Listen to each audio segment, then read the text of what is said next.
Salutare, dragilor! E, uite că am ajuns și la sfârșit.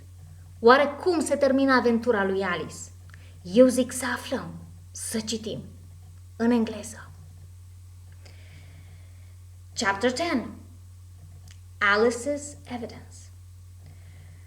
"I'm here!" cried Alice, quite forgetting how large she has grown in the last few minutes. She jumped up in such a hurry that she tipped over the jury box with the edge of her skirt, upsetting all the jurymen. "Oh, I beg your pardon," she exclaimed, and began picking them up again as quickly as she could and putting them back into the jury box.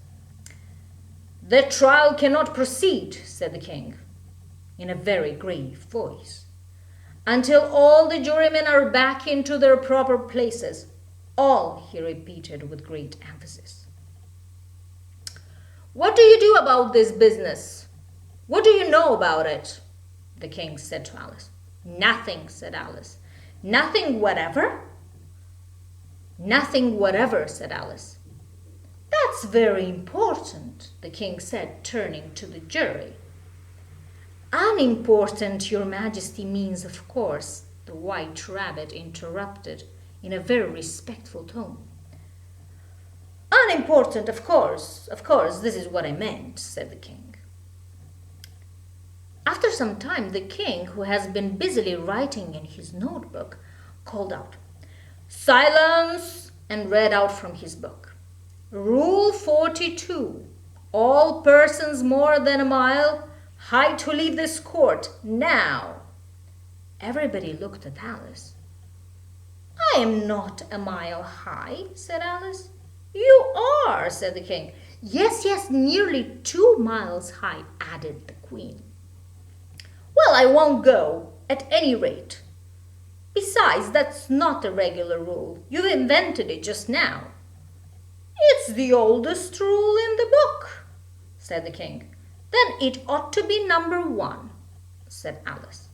The king turned pale and shut his notebook. "Consider your verdict," he said to the jury.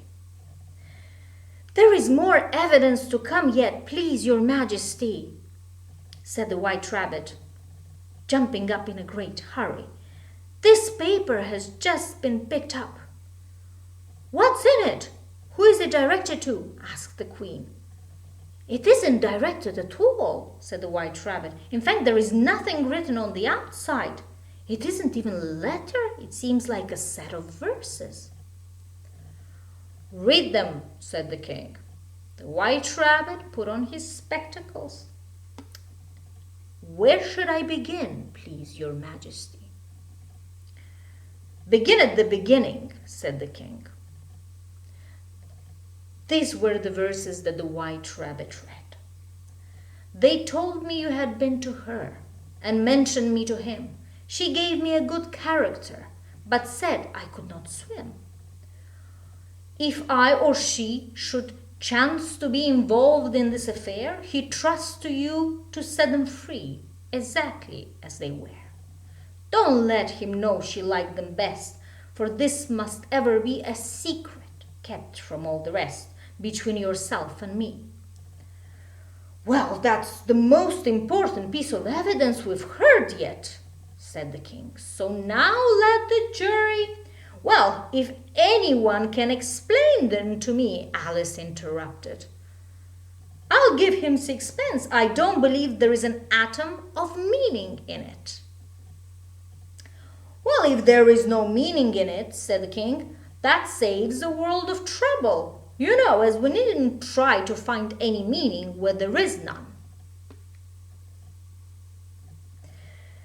"Let the jury consider the verdict," the king said for about the 20th time during that day. No, said the queen. "Sentence first, verdict afterwards." "Nonsense," cried out loud Alice. "Hold your tongue, miss," said the queen, turning purple. "I won't," said Alice. "Off with her head," the queen shouted at the top of her voice. Nobody moved. "Who cares for you?" said Alice. You're nothing but a pack of cards." And at this, the whole pack rose up in the air like a spectacle and came flying down upon her. She gave a little scream, half of fright and half of anger, and trying to beat them off, and found herself lying on the back with her head in the lap of her sister. "Wake up, Alice dear. What a long sleep you've had." "Oh, I've had such a curious dream," said Alice, and she told her the whole strange adventures that we've been reading about. It was indeed a curious dream," said her sister, and she kissed her. "But now run in. It's tea time. It's getting late." So Alice got up and ran off, thinking, what a wonderful dream it had been.